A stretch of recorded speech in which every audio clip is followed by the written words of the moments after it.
네, 오늘 Q&A 제목은 아이들이 죽으면 어디로 가나요? 이렇게 이제 잡고 여러분에게 말씀을 전달하겠습니다.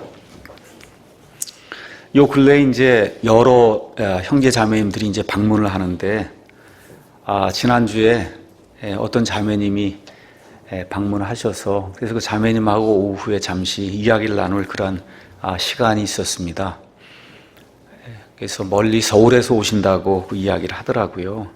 그러면서 오게 된 그런 계기 중에 하나가 아이가 이제 자폐아라고 이제 말씀하시면서 아이가 전혀 생각할 수 없는 그런 상태에 있는데 이 아이가 어떻게 될 것인가가 부모의 입장에서는 대단히 중요한 그러한 그 문제인데 어느 누구도 속 시원하게 이거 대답을 제대로 해주지 못하고 이런 가운데 우리 사랑 침례교를 알게 되고 그래서 이런 아이들이 죽게 될 때 하나님께로 직접 간다는 그런 이야기를 사랑 침례교회를 통해서 이제 듣고 마음에 큰 위로를 받고 그런 교회를 이제 방문하게 됐다 이런 말씀을 하시더라고요. 그래서 어린아이들 또 자폐아 또 정신박약아 또 낙태된 아이들 유산된 아이들 이런 아이들은 죽으면 다 어떻게 되는가 너무 많은 사람들이 공통적으로 가지고 있는 그런 질문이거든요. 그래서 제가 자매님에게 자매님 그거 확신하시는 거 좋으니까 제가 다음 주에는 이게 왜 그렇게 되는가를 처음부터 끝까지 좀 잘 설명을 해드리겠습니다. 그래서 우리 자매님 또 남편 되시는 형제님도 구원 받았는데 이 문제가 잘 해결이 되지 않아서 상당히 어려움을 겪는다고 이렇게 이야기를 하시더라고요.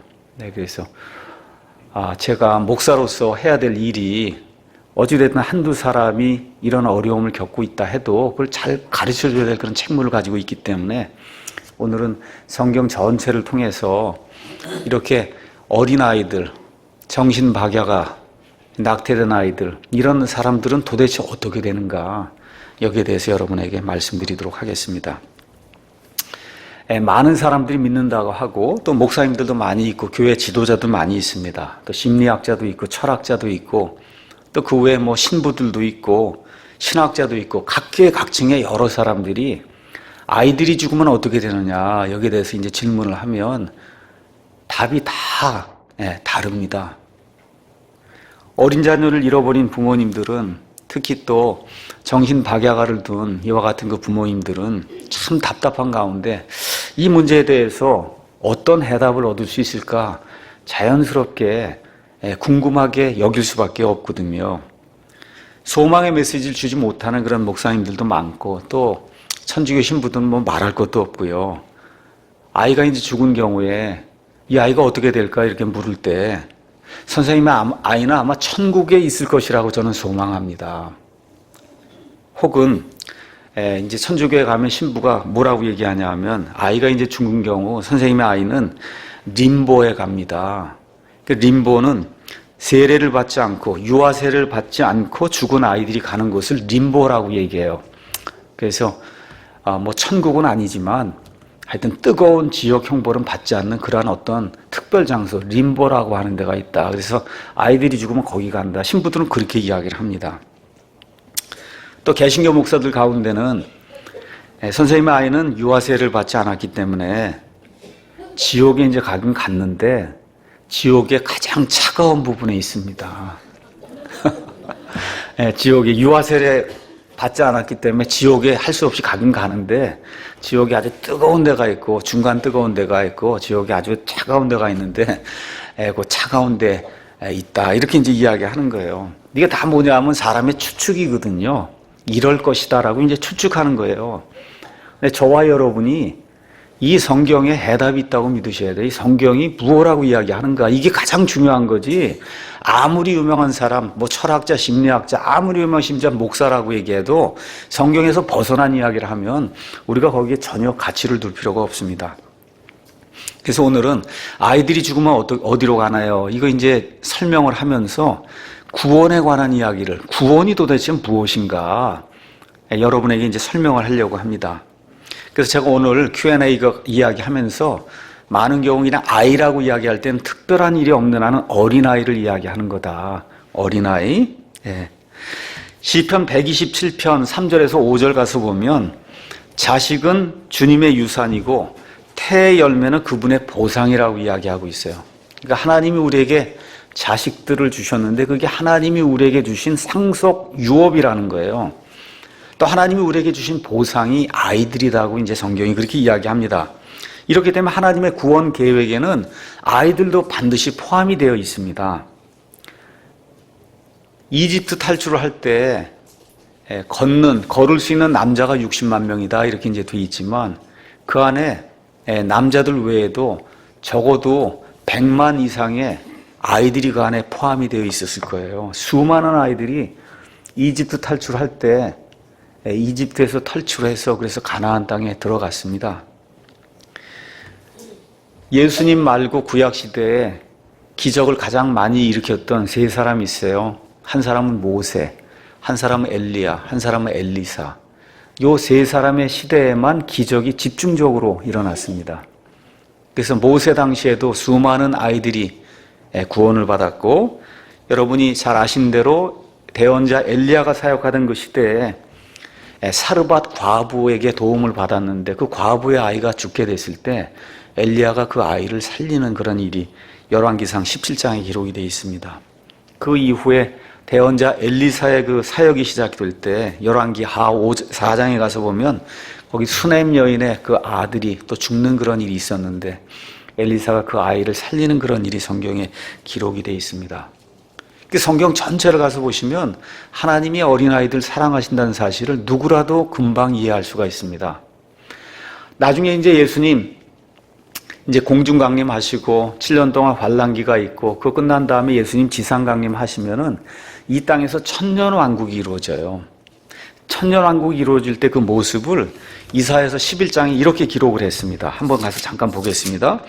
이사야서 11장 6절에서 9절 가서 보니까 그때에는 이리도 어린 양과 함께 과하며 표범이 염소 새끼와 함께 누우며 송아지와 젊은 사자와 살진 짐승이 함께 있어 어린아이가 그것들을 인도하며 암소와 곰이 함께 먹으며 그것들의 새끼들이 함께 누우며 사자가 소처럼 풀을 먹으며 젖 먹는 아이가 독사의 구멍에서 놀며 젖된 아이가 독사의 굴에 손을 넣을 것이로되 그것들이 내 거룩한 산 모든 곳을 상하게 하거나 멸하지 아니하리니 이는 물들이 바다를 덮는 것 같이 주를 아는 지식이 땅에 충만할 것이기 때문이니라. 이렇게 기록이 되면서 재미있게 그 천년왕국을 이렇게 묘사를 할 때 지금 우리 아이들이 고양이도 가지고 놀고 개도 가지고 놀고 그렇잖아요. 애완견, 애완고양이 다 있잖아요. 근데 천년왕국에는 아이들이 사자하고도 놀고 독사하고도 놀고 곰하고도 놀고 늑대하고도 놀고 이러한 때가 이루어진다고 성경이 이야기하면서 뭘 얘기해요? 하나님이 아이들을 천년왕국에서 이렇게 사랑하시는구나. 이런 게 지금 기록이 되어 있거든요. 이것도 읽으면서 영적 일이, 영적 어린 양, 영적 사자 이렇게 읽으면 안 됩니다. 이건 진짜 이 땅에서 진짜 사자하고 노는 거고 진짜 독사하고 노는 거고 진짜 곰하고 노는 그런 때가 이 땅에 이루어지는 걸 얘기하는 거지 영적인 얘기하는 거 아닙니다. 자, 하나님께서 이렇게 구약 시대에도 아이들 사랑하시고 또 이제 천년왕국 때도 이렇게 아이들 사랑하시고 또 예수님 이 땅에 오셔서 그 하나님이신 그 예수님께서 아이들을 얼마나 사랑하시는가 그 내용이 마가복음 10장에 이렇게 구체적으로 기록이 되어 있습니다. 예수님 사역하실 때 물론 어른들도 많이 왔지만 아이들도 굉장히 많이 예수님하고 이제 같이 다녔습니다. 마가복음 10장 13절에서 16절 가서 보니까 그들이 어린아이들을 그분께 데려와 그분께서 그들을 쓰다듬어 주시게 하며 그분의 제자들이 그들을 데려온 자들을 꾸짖거늘 아이들을 도대체 왜 데리고 왔느냐 예수님 지금 사역하고 있는데 그렇게 얘기한 거예요. 그러니까 예수님께서 그것을 보시고 심히 기뻐하지 아니하사 불쾌히 여기셨다는 거예요.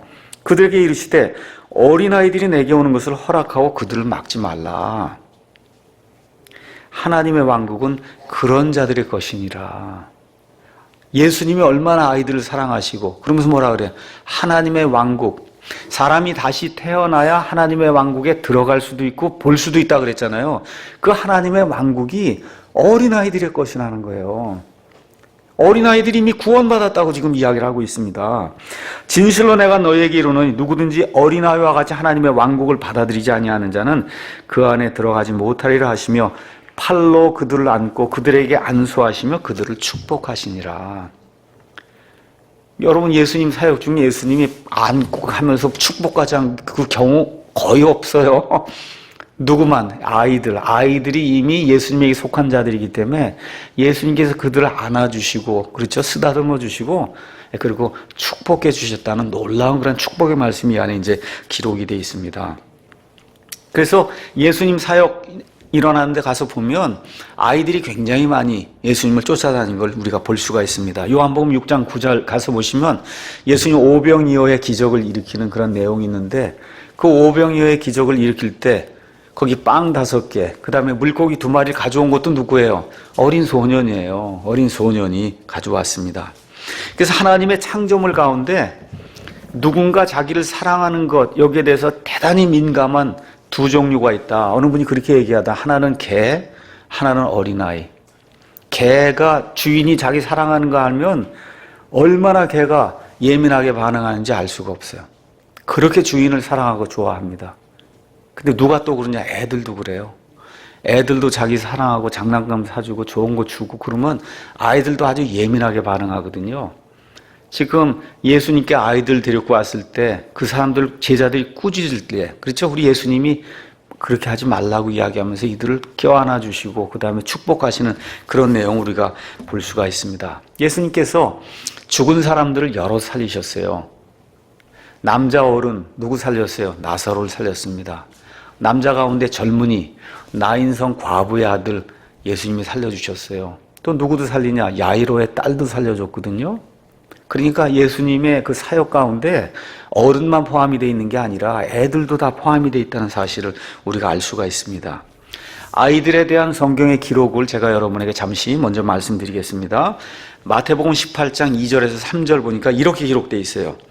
예수님께서 어린아이 하나를 불러 그들 가운데 세우시고 이르시되 진실로 내가 너희에게 이르노니 너희가 회심하여 어린아이들과 같이 되지 아니하면 하늘의 왕국에 들어가지 못하리라. 어른들 불러놓고 이야기하는 거예요. 너희가 회심하면 누구처럼 된다 그래요? 어린아이처럼 되니까 이미 어린아이는 회심한 상태라는 거예요. 너희가 회심하여 어린아이와 같이 되지 아니면 하늘의 왕국에 들어가지 못한다. 예. 조금 아까 읽었던 마가복음 10장 13절에서 14절 어린아이들이 내게 오는 것을 허락하고 그들을 막지 말라. 하나님의 왕국은 그런 자들의 것이니라. 너무 명백하지 않습니까? 이 아이들, 아무것도 모르는 그런 아이들, 죽거나 또 유산된 아이들, 낙태된 아이들, 정신박야가 이런 아이들, 이거 회개보고 할 수 없는 선악을 분별할 수 없는 그런 아이들은 이미 예수님께 속해 있다고 성경이 이야기하고 있어요. 심지어 예수님께서는 어른들도 깨닫지 못하는 그런 진리를 아이들이 제대로 깨닫는다고 마태복음 11장 25절에서 26절에서 이야기하십니다. 그때 예수님께서 응답하여 이르시되 오 땅 하늘과 땅의 주이신 아버지여 아버지께서 이것들을 지혜롭고 분별 있는 자들에게는 숨기시고 아기들에게는 드러내셨사오니 감사하나이다. 예수님의 이 복음의 진리, 단순한 그런 진리, 뭐 철학을 한다 그러고 심리학을 한다 그러고 종교생활을 한다고 이런 사람은 전혀 이해 못하겠다고 하는데 누가 깨달은다? 아기들이 깨달아 한다는 거예요. 드러내셨사오니 감사합니다. 과연 그러하옵나이다 아버지요. 그것이 아버지 보시기에 매우 좋았나이다. 아이들이 그런 그 단순한 그 하늘의 말씀의 그 진리를 깨닫는 거, 이것이 하나님 보시기에 굉장히 좋았다고 성경이 우리에게 이야기하고 있습니다. 또 예수님 이제 공생애를 마치시고 십자가에 이제 달려 죽기 바로 전에 예루살렘에 입성하는 그런 내용이 복음서 끝부분에 나와 있어요. 마태복음 21장 15절에서 16절 가서 보니까 어른들보다 또 오랫동안 종교 생활했던 사람들보다 아이들이 오히려 영적인 분별력이 있다고 성경이 이야기하고 있습니다. 수제사장들과 서기관들이 그분께서 행하신 놀라운 일들과 또 성전 안에서 아이들이 소리치며 호산나 다윗의 자손이 하고 말하는 것을 보고 심히 못마땅하게 여기며 그분께 이르되 이 아이들이 말하는 것을 내가 듣느냐. 아이들이 뭐라 그래요? 예수님 보고 호산나 다윗의 자손이요. 무슨 얘기예요? 예수님 당신이 바로 구약 성경에 기록된 메시아 그리스도입니다. 그렇게 이 아이들이 이야기하는 거예요. 이걸 듣고는 지금식으로 얘기하면 왜 노회장, 그렇죠? 총회장 이런 사람들이 노발대발했다는 거예요, 지금. 그렇죠? 예수님께서 그들에게 이르시되 그렇다. 주께서 아기들과 젖먹이들의 입에서 나오는 찬양을 완전하게 하셨나이다 함을 너희가 결코 읽어본 적이 없느냐. 그래서 많은 경우에 종교 생활에 찌들린 그런 사람들보다 오랫동안 뭐 교회 다녔다 온 그런 사람들보다 여기 5살, 6살 아이들이 하나님의 진리에 대해 더 예민하고 하나님의 진리를 더 잘 분별할 수 있다고 성경이 이야기를 하고 있어요. 오늘도 설교 끝나고 저 뒤에 나가 서 있는데 한 10살쯤 된 우리 아이가 와서 오늘 설교 말씀 아주 잘 이해했습니다. 그렇게 이야기를 하더라고요. 우리 어른 가운데 하나도 없더라고요. 근데 그 여자아이가 딱 오더니 목사님 오늘 설교 말씀 아주 굉장히 잘 이해를 했습니다. 그런 일이 생긴다는 거예요. 그런 일이. 자, 그래서 아이들이 죽으면 어디로 가는가? 성경을 가셔서 유심히 이렇게 보시면은 성경은 어린아이와 사실은 아이를 구분을 하고 있어요. 어린아이와 아이가 있다. 자, 그럼 그 구분의 기준은 뭐냐 하면 자신의 생각과 행동에 대해 하나님께 책임을 질 수 있는 나이가 되면 그건 아이라고 이야기를 하고 그렇지 않으면 어린아이라고 이야기를 해요. 어린아이. 그걸 영어로는 뭐라고 얘기하냐면 accountability 그렇게 얘기를 해요. accountability는 회계보고할 수 있는 능력을 이야기하는 거예요. 회계보고. 회계보고는 우리 옛날 개혁 성경에는 모든 무릎이 주님께 이제 굴복을 하고 그리고 짓고 한다 이렇게 돼 있는데 우리 한번 로마서 14장 말씀 한번 보겠습니다. 로마서 14장 가서 보시면 이 세상에 사는 물론 여기 로마서 14장의 문맥은 성도들에 관한 거지만 결국 나중에 흰 왕좌 심판이 이루어지고 하면 이 땅에 태어난 모든 사람은 반드시 자기가 한 일에 대해 하나님께 1대1로 서서 회계보고를 합니다. 14장에 이렇게 이제 기록이 되어 있습니다. 14장 11절 보겠어요. 기록된 바 내가 살아있음을 두고 맹세하노니 모든 무릎이 내게 굴복하고 모든 혀가 하나님에게 자백하리라. 주가 말하노라 하였느니라. 그러므로 이와 같이 우리 각 사람이 자신에 관하여 하나님께 회계보고를 하리라. 이렇게 기록이 되어 있어요. 그러니까 우리 믿는 사람이든 믿지 않는 사람이든 회계보고를 한다고 기록이 되어 있어요. 그런데 회계보고를 못하는 사람이 있다는 거예요. 누가 못해요? 2살짜리, 3살짜리 이런 아이들은 회계보고를 못합니다. 유산된 아이들, 낙태된 아이들, 그렇죠? 정신지체 아이들 이 회계보고를 못하는 거예요. 그렇죠? 그래서 이 회계보고 능력이 있는 아이들이 있고 없는 아이들이 있거든요. 이 없는 아이들은 예수님 뭐라고 말씀하세요? 그들은 내게 속했다는 거예요. 이런 아이들은 죽으면 곧바로 주님과 함께 있다고 성경이 우리에게 이야기해주고 있습니다. 회계보고할 수 있는 능력이 뭐냐? 성경적인 표현으로 또다시 이야기하면 선악을 분별할 줄 아는 능력이라는 거예요. 선과 악을 분별할 줄 아는 능력. 신명기 1장 가서 한번 보시면 신명기 1장에 모세가 이 가나안 땅에 들어갈 사람과 들어가지 못할 사람에 대한 그 이야기를 하면서 신명기 1장에서 이렇게 이제 이야기하고 있습니다. 한번 보겠습니다. 34절. 주께서 너희 말소리를 들으시고 놓아서 맹세하여 이르시되 분명히 악한 세대 이 사람들 중에는 내가 너희 조상들의 주기로 맹세한 그 좋은 땅을 볼 자가 하나도 없다. 누구만 보냐? 어른들 가운데는 여분네의 아들 갈렙과 눈의 아들 여호수아만 본다고 모세가 이제 이야기해 준 거예요. 37절. 그러나 내 앞에서는 눈의 아들 여호수아는 거기에 들어가리니 그의 용기를 북돋으라 이야기한 다음에 39절 가서 보니까 또한 너희가 탈취물이 되리라 하던 너희의 어린 것들과 그날의 선악을 알지 못하던 너희의 자녀들은 거기에 들어간다는 거예요. 다시 말씀드려, 하나님께서 주신 그 가나안 땅 정탐하고 돌아와서 어른들은 뭐라고 얘기해요? 이거 악하고 거기 땅에는 거인들이 살고 우리가 도저히 정복할 수 없다고 하면서 하나님이 주신 그 땅을 들어가기를 거부하던 그런 어른들, 뭐예요? 선과 악을 구분할 줄 안다고 생각한 그 사람들은 하나도 들어가지 못하고, 적군이 들어오면 적군에게 사로잡혀서 탈주물이 되리라고 하던 그 어린 것들, 선과 악을 구분하지 못하던, 다시 말해 회개 보고할 능력이 없다고 생각한 그 사람들만 들어간다. 성경이 그렇게 이야기하고 있어요. 그래서 결국 가나안 땅에 모든 사람이 다 죽고 못 들어가고, 여호수아와 갈렙과 그 다음에 이 어린아이들, 그 다음에 선과 악을 분별하지 못하는 이 아이들만, 왜 그래요? 선과 악을 분별하지 못하기 때문에 하나님께 그 문제에 대해 회개할 게 없다, 회개보고할 것이, 그 사람들만 가나안 땅에 들어갔다. 성경이 그렇게 이야기하고 있습니다. 메시아 예언이 이사야서 7장에 나오는데요. 이사야서 7장 가서 보니까 7장 14절에 16절에 이렇게 기록이 되어 있습니다. 그러므로 주께서 친히 한 표적을 너에게 주시리라. 보라, 처녀가 수태하 아들을 낳고 그의 이름을 임마누엘이라 하리라. 이게 누굽니까? 예수님이시죠. 예수님 누구예요? 우리와 함께 하시는 하나님, 그게 임마누엘의 뜻이에요. 우리와 함께 하시는 하나님. 하나님이 우리와 함께 하시는 게 아니라 우리와 함께 하시는 하나님이 예수님이에요. 아시겠죠? 뜻이 다른 겁니다. 우리와 함께 하시는 하나님이 예수님이다. 그 다음에 뭐라고 되어 있냐? 그가 버터와 꿀을 먹겠고 음식을 먹는단 말이에요. 젖을 먹는단 말이에요. 이로써 악을 거절하며 선을 택할 줄 안다. 우리 예수님이 이 땅에 태어나서 죄를 한 번도 짓지 않았지만 태어나자마자 선악을 구분하지 못했어요. 어떻게 됐어요? 점점 자라면서 누가복음 2장 40절에 점점 성장하면서 영이 강건하게 되고 결국은 어떻게 돼요? 나중에 선과 악을 구분할 줄 아는 사람이 된 거예요. 이런 얘기하면 예수님도 그러면 기저귀에 똥도 싸고 다 그랬어요. 예수님도 그랬어요. 예수님 죄는 한 번도 짓지 않았지만 선과 악을 구분할 때까지 예수님이 성장하셨어요. 성장하셨다.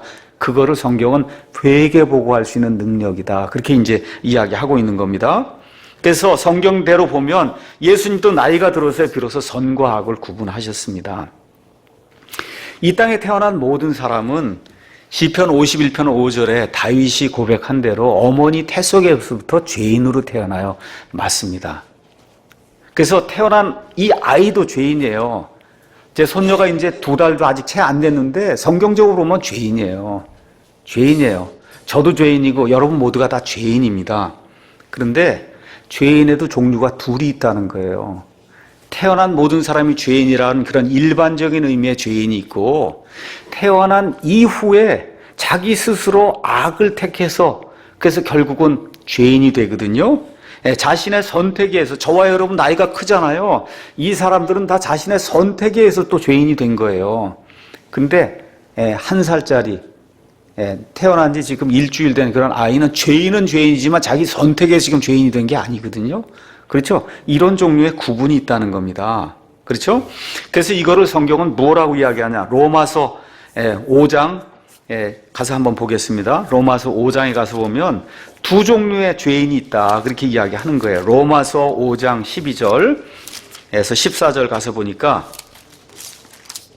5장 12절 그러므로 한 사람으로 말미암아 죄가 세상에 들어오고 죄로 말미암아 사망이 들어왔나니 이와 같이 모든 사람이 죄를 지었으므로 사망이 모든 사람에게 임하였다. 이렇게 말씀하고 14절 그럼에도 불구하고 아담으로부터 모세까지 아담의 범법과 같은 종류의 죄를 짓지 아니한 자들 외에도 사망이 군림하였는데 아담은 오셔야 할 분의 모형이니라 이야기하면서 육신의 사망이 모든 사람에게 임했다는 거예요. 자, 그럼 여기 가서 보니까 범법이 두 종류가 있다는 거예요. 하나님 앞에 죄를 짓는 범법이. 하나는 아담이 범법을 했어요. 어떻게 선악과를 따먹었잖아요. 어떻게 고의로 따먹은 거예요. 고의로 딴 거예요. 그러니까 죄를 고의로 짓는 그런 사람이 있고 아담의 범법의 유형을 따르지 않고 죄 있는 사람이 있다는 거. 누구예요? 아이들. 이제 1살 되고 그런 아이들은 고의로 죄를 지을 수가 없거든요. 근데 고의로 죄를 지을 수 없음에도 불구하고 아이들 가운데 죽는 아이도 있잖아요. 왜 그래? 그건 아담의 죄 때문에 그렇게 되는 거다. 지금 성경이 그렇게 이야기하는 겁니다. 그래서 육체적인 그런 사망이 아이에게도 임하고 어른에게도 다 임한다는 겁니다. 그래서 죄인의 구분이 두 개가 있어요. 하나는 아담처럼 고의로 죄를 짓는 거예요. 아담처럼. 그래서 성경은 원래는 선과 악을 알게 하는 나무, 그걸 누가 먹었어요? 원래는 이브가 먹었는데 우리가 신약성경 가서 보니까 이브는 뱀에게 홀려서 정신이 흐리멍덩한 그런 상태에서 유혹이 돼서 먹었기 때문에 그 죄악을 이브에게 돌리지 않고 아담은 이브를 위해서 스스로 고의로 죄를 지었거든요. 그래서 아담에게 죄를 지어서 아담이 죄인이라고 성경이 이야기하는 거예요. 그래서 아담처럼 고의로 죄를 지은 그와 같은 죄인이 있고 그 사람에게도 사망이 임하고 아이들, 정신박약 이런 아이들은 고의로 뭐 할 수 있는 능력이 없잖아요. 그럼에도 불구하고 죄인이 돼서 이 아이들 가운데도 죽는 아이들이 있다. 지금 성경이 그렇게 이야기하고 있는 겁니다. 자, 그러면 회개보고할 수 있는 그런 나이는 얼마 정도냐? 여기에 대한 기준은 없습니다. 딱 정확하게 6살이다. 그럼 얼마나 좋겠어요. 그런 거 없어요.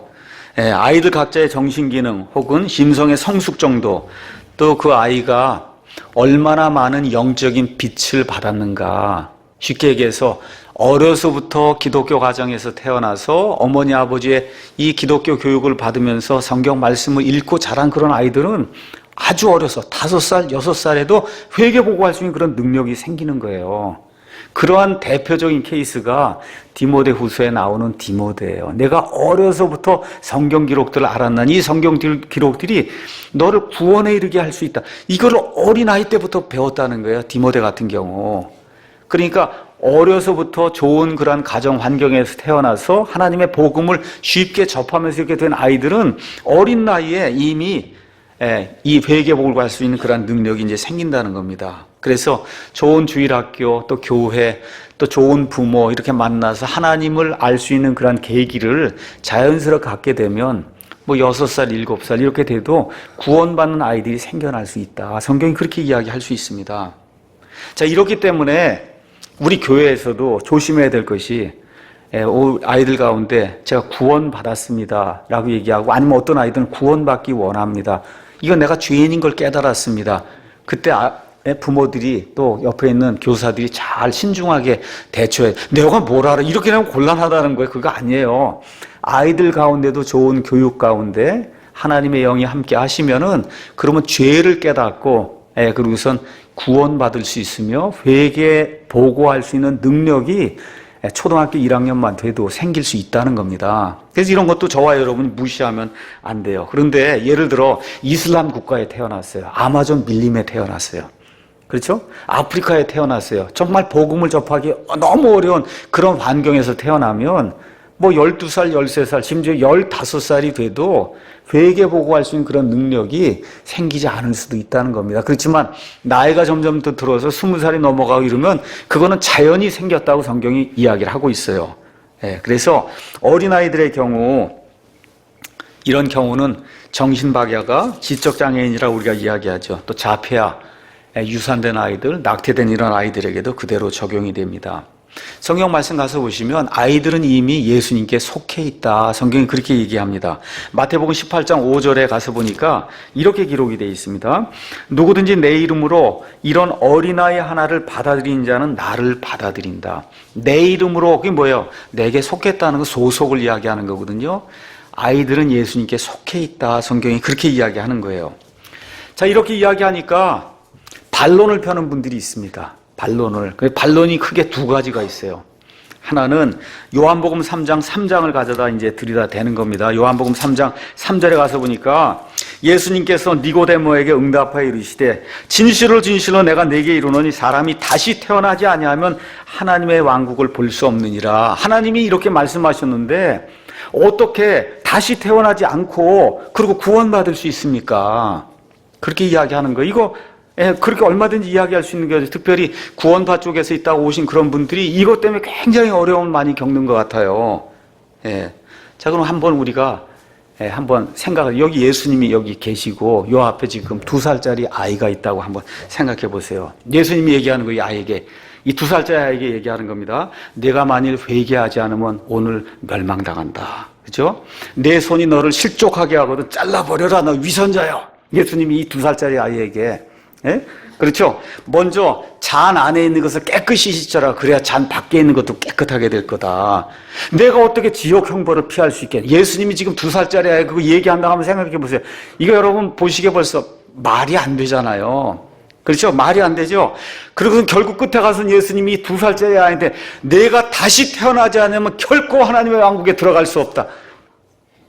여기 지금 이야기하는 대상이 누구예요? 니고데모. 누구예요? 어른에게, 회개보고할 수 있는 능력이 있는 사람에게 지금 예수님이 이런 이야기를 하는 거예요. 그렇죠? 예수님이 내가 내게 다시 태어나야 된다고 말하는 걸 이상하게 여기지 말라. 이 2살짜리에게 얘기하면, 2살짜리에게 저 사람이 도대체 무슨 얘기하나 지금 그럴 거 아닙니까? 그렇죠? 예.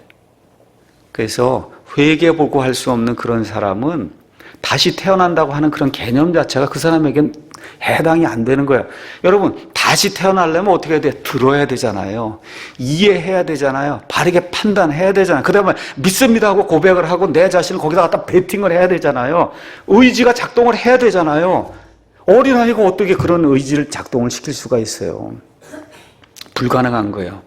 그래서 로마서 1장에 가서 보시면 하나님의 진노가 누구에게 임한다고 기록이 되어 있냐 한번 가서 보겠습니다. 로마서 1장 18절 거기 가서 보니까 하나님의 진노에 대해서 이렇게 이야기합니다. 하나님의 진노가 불의 안에서 진리를 붙잡아둔 사람들의 모든 경건치 아니한 것과 불의를 대적하여 하늘로부터 계시되었다. 진리가 제시가 되었음에도 불구하고 불의를 버리지 않고 그 불의 속에서 진리를 꽉 잡아둬서 진리가 일하지 못하도록 만드는 그런 사람들에게 하나님의 진노가 임한다는 거예요. 아이들에게는 그런 능력이 없습니다. 그렇죠? 불의 속에서 이 진리를 애가 1살짜리 아이가 복음의 진리를 깨닫고 이 죄를 고백하지 않으면 이런 거 할 수 있는 능력이 없잖아요. 그렇죠? 그래서 이러한 구절을 거기다가 대입을 해서 아이가 죽으면 무조건 지옥에 간다. 그렇게 이야기하는 건 성경적이 아닙니다. 두 번째 반론은 뭐냐 하면 아담의 원죄 때문에 그래서 아이는 어릴 때 죽더라도 지옥에 가야 한다. 이렇게 주장하는 그런 신학자들도 많이 있습니다.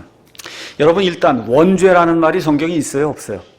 없어요. 그런 말 자체가 일단 성경에 없는 거예요. 원죄 이런 말 없어요. 원죄 무슨 자범죄 이런 말 없는 겁니다. 오리지널스 이런 거 없어요. 그러면 원죄가 뭐냐 그러면 부모에게서 물려받은 죄악된 본성이 원죄입니다. 그렇게 이야기한단 말이에요. 그럼 신학적으로 문제가 생기죠. 왜 그래요? 부모님 죄 때문에 내가 지옥에 가야 된다? 여러분 그거 말이 되는 거예요? 하나님 왜 이렇게 불공평하세요? 어머니 아버지가 죄인이기 때문에 내가 자동적으로 어려서 죽으면 구원받을 기회도 못 받았는데 근데 내가 죽으면 지옥에 간다. 이건 벌써 하나님의 공의에 맞지 않잖아요. 성경 가서 보시면 사망이 두 종류가 나와 있습니다. 첫째 사망이 있고 둘째 사망이 있다. 성경이 그렇게 얘기해요. 첫째 사망은 육신적으로 죽는 죽음을 첫째 사망이라고 얘기해요. 이 첫째 사망은 예외가 없어요. 우리 이제 예수님의 공중 강림을 기다리면서 마지막 시대에 사는 우리에게는 휴거가 될 수 있는 그런 소망이 있어요. 이 휴거되는 사람 빼고 지금까지 산 모든 사람 100% 어떻게 됐어요? 다 육체적으로 죽었죠? 맞습니까? 왜 그래요 그거는? 누구의 죄 때문에? 그건 아담의 죄 때문에 육신적으로 누구나 다 죽는 그러한 사망이 누구에게나 임하는 건 아담의 죄 때문에 그래요. 근데 성경은 둘째 사망이 중요한 거예요. 둘째 사망. 둘째 사망은 불호수라고 이야기하고 요한계시록 20장에 영원히 하나님으로부터 분리가 되는 거예요. 그렇죠? 여기에 들어가는 게 성경이 얘기하는 지옥불의 정죄거든요. 이 정죄는 아담의 죄 때문에 임하지 않습니다. 누구의 죄 때문에 임해요?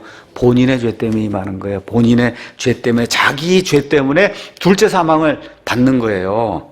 그래서 믿지 않는 자는 요한복음 3장 18절에 가서 이미 둘째 사망의 정죄를 받았다 그래요.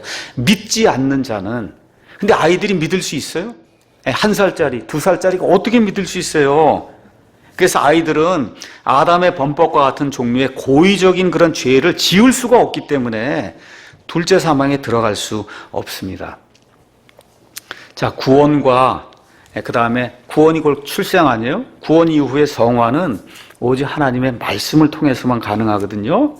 따라서 하나님의 말씀을 들을 수 없으면 어느 누구도 예수님께 올 수가 없는 거예요. 근데 아이들은 자기들이 믿지 아니한 분을 어떻게 아이들이 부를 수가 있어요? 또 듣지도 못한 분을 어찌 믿을 수가 있어요? 그러니까 아이들에게는 이런 말씀이 해당이 안 된다. 성경 가서 보시면 이 세상에 아무리 사악한 자도 다 구원받을 수 있다고 성경이 분명히 이야기합니다. 그렇죠? 예. 그래서 누구든지 주의 이름을 부른 자는 구원받는다. 로마서 10장 13절이 이야기하고 있어요. 그래서 지금 아프리카나 아마존, 네팔, 부탄 이런 데 가면 이교도들 가운데 무당, 그렇죠? 마법사도 있고 이 사람들도 복음을 제대로 깨닫고 주여 나를 구해 주십시오 하면 구원받을 수 있습니까? 없습니까? 구원받을 수 있어요. 우리나라에도 지금 연쇄 살인범도 있고 사람을 많이 죽인 그런 살인마도 있어요. 이 사람도 회개하고 돌이키면 구원받을 수 있습니까? 없습니까? 있습니다. 술주정뱅이도 회개하고 돌이키면 구원받을 수 있어요. 심각한 동성애자도 회개하고 돌이키면 구원받을 수 있어요. 하나님이 이렇게 악한 자들도 구원받을 수 있는 기회를 허락해 주시는데 아무 죄가 뭔지도 모르는 그런 아이들 죽으면 지옥으로 보낸다? 이건 하나님의 속성하고 전혀 맞지 않죠. 그래서 마태복음 18장 14절에 이와 같이 이 작은 자들 중에 하나라도 멸망하는 것은 하늘에 계신 너희 아버지의 뜻이 아니니라 이렇게 기록이 되어 있는 거예요. 그래서 아이들 선, 악을 분별할 줄 모르는 그런 아이들, 정신지체아들, 자폐아 이런 아이들은 하나님께 이미 속해 있다고 지금 성경이 우리에게 이야기하고 있는 겁니다. 그래서 어린 아이를 잃은 그런 부모님들, 또 자폐아 또는 정신박약을 두신 그런 부모님들 안심해도 돼요. 그 아이들에 대한 구원 안심해도 돼요. 저와 여러분에 대한 구원만, 그것만 저와 여러분이 염려하면 됩니다. 이것은 심지어 세상 법정에서도 통하는 그런 일반적인 진리예요.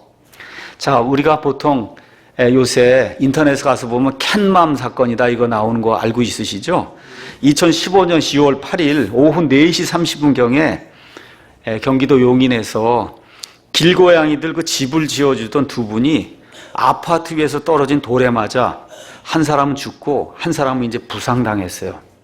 그래서 이게 범인이 누군가, 고의로 이것도 죽인 거 아닌가 하고 범인을 열심히 찾았더니 CCTV랑 다 해서 봤더니 범인이 누구예요? 초등학생이라는 거예요. 초등학생인데 초등학생을 설명하면서 거기에 이상한 단어가 등장하죠. 텔레비전에 가서 보니까 무슨 말이 나오냐? 촉법소년이다 이렇게 나오는 거예요. 촉법소년. 그런 말 처음 들어보신 분도 있을 거예요. 촉법소년. 촉법소년이 뭐냐 하면 10세 이상 만 14세 미만의 형사 미성년자로서 형벌을 받을 범법 행위를 한 사람을 촉법소년이라고 한다. 촉법소년은 형사 책임 능력이 없기 때문에 형벌을 받지 않는다는 거예요. 뭐만 받냐면 보호 처분만 받고 앞으로는 그런 짓을 하지 말라고 그런 교육만 받으면 된다는 거예요. 세상 법정에서도 이 아이들은 능력이 없다는 거예요. 형사 처벌할 수 있는 그와 같은 상태가 아니라는 거예요. 더구나 10살 미만은 보호 처분도 면제가 된다는 거예요. 보호 처분도. 세상의 법정도 공평하게 공의롭게 일을 처리하기 위해서 물론 이걸 악용하면 안 됩니다. 그럼에도 불구하고 심지어 세상의 법정에서도 선과 악을 구분할 줄 모르는 그런 아이들이 지은 그런 범죄는 어떻게 해요? 없는 것으로 그렇게 인정하는 그런 것이 전 세계 모든 사람들에게 통용이 되고 있는 겁니다. 구약시대 가서 보시면 하나님의 공의가 놀랍게 표현된 그와 같은 그 말씀이 있어요. 그것이 뭐냐면 하나님이 이스라엘 백성에게 가나안 땅에 들어가거든 도피도시를 만들어라 그렇게 이야기하는 거예요. 도피도시는 뭐 하는데 쓰는 거냐? 어떤 사람이 나무를 하러 가서 도끼질을 하는데 도끼가 하다가 어떻게 도끼가 빠져나가고 앞에 있는 사람 머리를 쳐갖고 그 사람이 죽었단 말이에요. 죽이고자 하는 의도가 전혀 없었는데 그렇죠? 근데 어떻게 이 도끼질을 하는데 이게 나가서 죽으면 그럼 어떻게 해요? 이 피를 복수하는 사람이 나타나서 이 사람을 죽이면 안 되니까 이 사람은 잘못한 게 없다는 거예요. 그러니까 어떻게 해요? 여기 도피도시로 도망해서 살 수 있도록 도피도시를 만들라고 하나님 말씀해 주시고, 이게 뭘 얘기하는 거냐 하면 하나님의 공의를 이야기하는, 하나님의 righteousness, 공의 말 그대로 올바름을 이야기하는 거예요. 그러니까 하나님은 모든 일을 올바르게 처리하세요. 그러니까 하나님의 사전에는 불이라는 게 있을 수 없는 거예요. 모든 일, 하시는 말씀, 하시는 모든 일을 하나님은 올바르게만 하신다. 그렇기 때문에 심지어 지옥에 들어간 사람들도 하나님은 공의로우십니다. 그렇게 자백할 수밖에 없다는 거예요. 내 여기 들어간 건 누구 때문에 그런 거예요? 나 때문에 그렇다라고 자백할 수밖에 없다고 이야기하는 겁니다. 그래서 믿을 수도 없는 아이들을 지옥에 보내는 것은 하나님의 뜻이 아니며, 그렇게 하는 것은 하나님의 공의의 위배가 됩니다. 그래서 이런 차원에서 유산된 아이들 모두 천국으로 갑니다. 성경은 이 남자와 여자의 씨가 이렇게 만나서 수태가 되는 바로 그 순간부터 사람이라고 부릅니다. 사람이에요.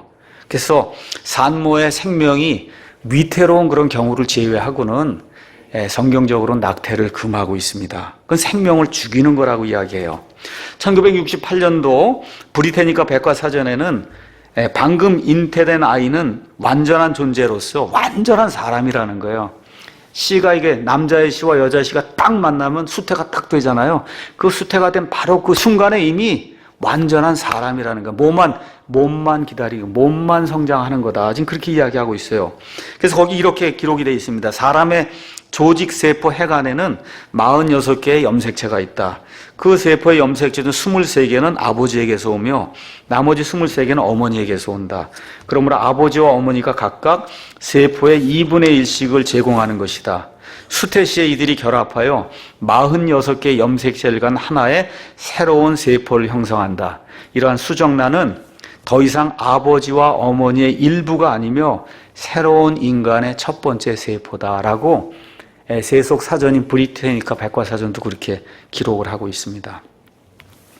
자, 그러면 아이들이 이렇게 어릴 때 죽으면 천국에 간다. 이게 성경에 어떠한 또 실질적인 예가 있느냐?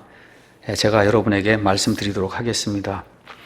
사무엘기 하에 가서 보면 다윗이 이제 오랫동안의 고생 다 마치고 그리고 편안하게 왕궁에서 거닐다가 저 앞에 보니까 누가 있어요? 목욕하고 있는 밧세바가 있단 말이에요. 그래서 그 밧세바를 취해서 그래서 간음하는 그런 일이 성경에 이제 있습니다. 그래서 간음한 그 일 이후에 결국은 이제 밧세바가 수태를 하고 그래서 아이를 낳게 돼요. 하나님께서 그 아이를 치셔서 그래서 아이가 죽는 일이 사무엘기하 12장 13절에서 23절에 기록이 되어 있습니다. 근데 거기 가서 보니까 아주 이상한 일이 그 안에 이제 이렇게 기록이 되어 있습니다. 나단 대언자를 이제 보내서 하나님이 이 아이를 치신다고 할 때 다윗이 하나님께 간절히 기도하는 그런 내용이 그 안에 기록이 되어 있어요. 아이를 살려달라고 하나님께 금식을 하며 하나님께 이제 기도를 합니다. 이런 가운데 아이가 드디어 7째 날에 가서 죽습니다. 죽어요. 그 신하들이 가서 왕에게 죽었다고 얘기할 수도 없고, 그러니까 수근수근 되니까 다윗이 벌써 알아차리고 아이가 죽었냐 그 얘기하니까 죽었습니다. 아이를 묻고는 곧바로 땅에서 일어나 몸을 씻고 기름을 바르고 옷을 갈아입고 그리고 주의 집에 들어가서 경배하고 자기 집으로 돌아와서 어떻게 해요? 빵도 먹고, 그렇죠? 일상적인 그런 생활을 하고 있는 거예요. 그래서 신하들이 이상해서 물었어요. 아니, 살아있을 때는 금식을 하고 죽은 다음에는 왜 갑자기 빵도 먹고 모든 일을 하느냐. 그렇게, 그 이상한 거 아니에요. 그렇잖아요. 그래서 물었습니다. 그랬더니 다윗이 이렇게 대답을 하는 거예요. 다윗이 이르되 아이가 아직 살아있을 때 내가 금식하고 온 것은 내가 말하기를 혹시 하나님께서 내게 은혜를 베푸사 아이를 살려주실지 누가 알리요 하였기 때문이거니와 지금은 그가 죽었으니 어찌하여 내가 금식하리요. 내가 그를 다시 돌아오게 할 수 있느냐. 그 다음 구절이 중요해요. 나는 그에게로 가려니와 그는 내게로 돌아오지 아니하리라. 다윗이 죽으면 어디로 간다고요? 그 아이 있는 데로 간단 말이에요. 다윗이 구원받은 사람 맞습니까? 예, 구원받은 사람 어디로 가요? 물론 구약시대엔 일단 낙원으로 갔지만 하여튼 어디로 가냐? 천국에 갔잖아요. 다시 뭘 얘기해요? 내 아이는 천국에 갔다는 거예요. 그래서 내가 죽으면 내 아이가 있는 그 천국에 가서 그 아이를 만나지만, 그렇죠? 그는 지금 내게로 돌아올 수 없다. 그 얘기를 하면서 하나님의 말씀이 우리에게 다시 한번 확증해 주는 거예요. 구원받은 이 성도가 가는 것 천국입니다. 맞습니다. 근데 이 어린 나이에 죽은, 지금 뭐 일주일, 열흘뿐이 안 된 그런 아이, 이 아이가 죽으니까 어디로 갔다 그래? 천국에 갔다. 지금 성경이 그렇게 이야기하는 겁니다. 자, 그래서 아이들을 무시해서는 안 된다고 예수님이 말씀하시는 그 내용을 여러분에게 잠시 말씀드리겠습니다. 마태복음 18장 10절 가서 보니까 너희가 이 작은 자들 중에 하나라도 업신여기지 않도록 조심하라. 내가 너희에게 이르노니 하늘에서 그들의 천사들이 하늘에 계신 내 아버지의 얼굴을 항상 바라보느니라. 아이들에 대해서 예수님이 아이들 업신여기면 안 된다. 그 얘기 하시면서 하늘에서 아버지 계신 그 하늘에서 그 아이들의 천사들이 하늘에 계신 내 아버지의 얼굴을 항상 바라본다는 거예요. 자, 천사는 뭐 하는 존재인가? 천사. 한번 히브리서 11장 가서 볼까요? 히브리서 11장. 천사가 어떤 존재냐? 참 천사. 이 다음에 이제 우리가 다 구원받았으니까 이 다음에 죽어서 아니면 휴거받아서 하늘나라에 올라가면 얼마나 많은 천사들이 우리를 구원해주고 보호해주는가 한번 보면 깜짝 놀랄지도 모릅니다. 자, 13절, 1장 13절. 제가 읽겠습니다. 그분께서 어느 때에 천사들 중에 누구에게 내가 내 원수들을 내 발받침으로 삼을 때까지 내 오른편에 앉아있으라 하셨느냐. 그들은, 천사들은 다 구원의 상속자가 될 자들을 위해 섬기라고 보내어진 섬기는 영들이 아니냐. 천사는 구원의 상속자가 될 사람들을 위해서 섬기라고 하나님이 보내신 섬기는 영이라는 거예요. 그러니까 이걸 그대로 믿으시면 저와 여러분이 구원받았으면 저와 여러분을 섬기기 위해서 천사가 하나든 둘이든 따라 붙는다는 거예요. 성경대로 믿으시면 그렇게 믿으셔야 돼요. 맞습니까?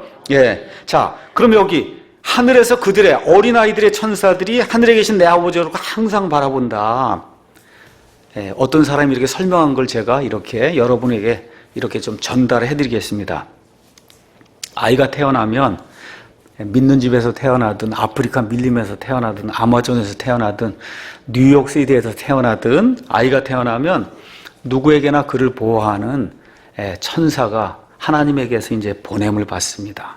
이제 아이가 드디어 성장을 해서 선과 악을 분별할 나이에 이르고 이제 하나님께서 자신의 미리하심, 하나님의 자신의 미리하심을 통해 구원받지 못한 상태로 죽으리라는 것을 알게 될 때 그때는 그 천사가 그 아이를 떠나게 돼요.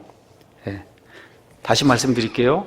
그래서 하나님의 미리하심이라고 하는 건 뭐냐 하면 복음이 이렇게 전달이 될 때 하나님 미리 아세요. 저 사람이 받아들일지 안 받아들일지를.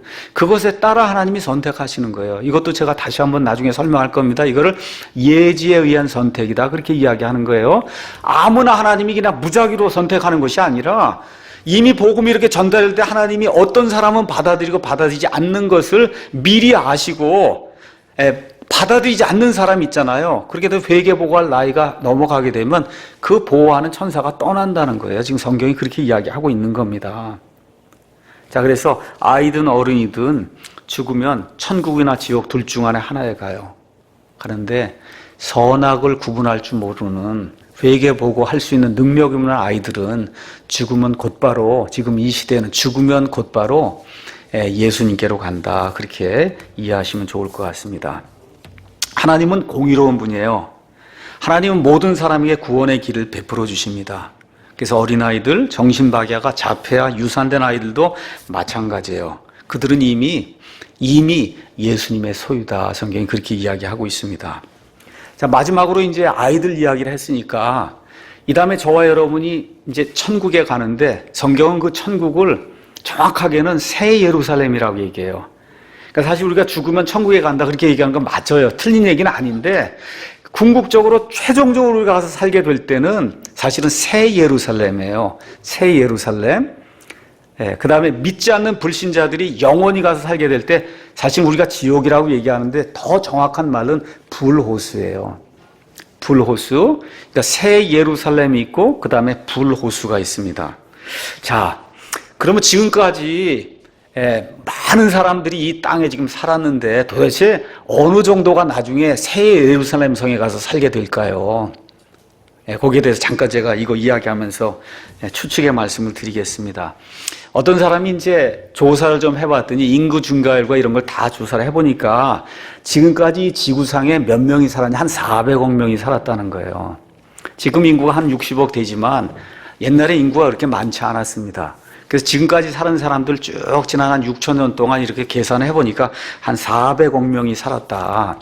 자, 살았다가 이제 죽었잖아요. 그렇죠? 자, 이 사람들 중에 몇 퍼센트 아니면 몇 명 정도가 나중에 하나님이 마련해 놓으신 새 예루살렘에 가 살 수 있을까? 오늘 아이들 공부를 했으니까 이제 제가 여러분에게 말씀드리는 겁니다. 자, 이 질문에 대답하기 위해서 또 다른 통계를 한번 보도록 하겠습니다.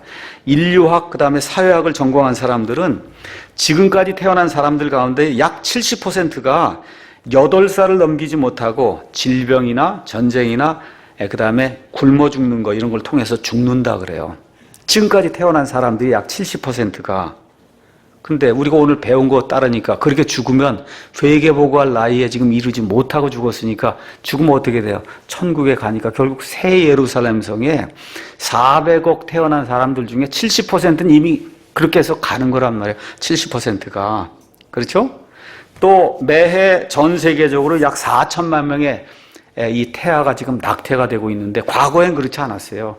과거에는 어떻게 다 생기면 다 낳는 거였어요. 지금 기술이 발달했다고 그러고 지금 낙태를 그렇게 많이 하는 거지. 과거엔 그런 거 없었잖아요. 우리 부모 시대만 해도 10명도 낳고 8명도 낳고 그랬잖아요. 그렇게 다 낳잖아요. 그래서 낙태라고 하는 것이 최근에 생긴 거지 과거엔 그런 게 별로 없었습니다. 그래서 지금까지 낙태로 죽은 아이들 한 10억 명 정도 될 거다. 이렇게 이제 생각을 해보시고. 자, 그 다음에 신약시대만 지금 이야기할게요. 구약시대에 구원받고 그 다음에 하나님의 그 계획 안에 들어온 사람이 거의 많지 않습니다. 지금 신약시대만 우리가 가서 볼 때 한 20억 정도가 지금까지 지난 한 20세기를 통해서 구원받지 않았겠냐. 이렇게 생각해보면 총 280억, 8살 못 돼서 죽은 아이들, 낙태된 아이들 한 10억, 예수님 믿고 구원받은 사람 한 20억, 다 따지면 한 310억 명 이렇게 되니까 지금까지 태어난 사람이 한 75% 정도가 한 300억 정도가 나중에 새 예루살렘에 가서 살지 않겠냐. 어떤 분이 그렇게 추측을 했는데 뭐 아주 틀린 얘기는 아니거든요. 중요한 포인트는 거기 사는 사람들의 대다수가 어려서 죽은 아이들이라는 거예요. 어려서 죽은 아이들, 그 어려서 죽은 아이들 하나의 혼이고 이미 예수님께 속해 있는 그런 사람들이 실질적으로 나중에 새 예루살렘 성에 사는 거주민의 대다수다. 재미있으시죠?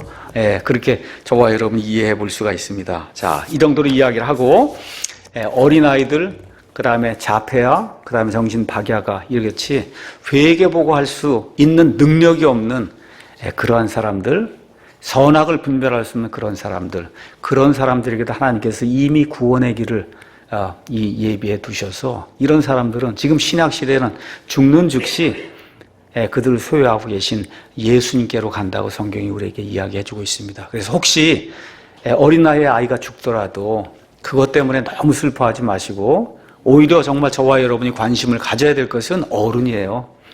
나는 정말 주님 안에 있는가 이런 것들 깊이 생각해보는 그런 시간을 가졌으면 좋겠습니다. 오늘 여기까지 하고 마치겠습니다. 잠깐 기도하겠습니다.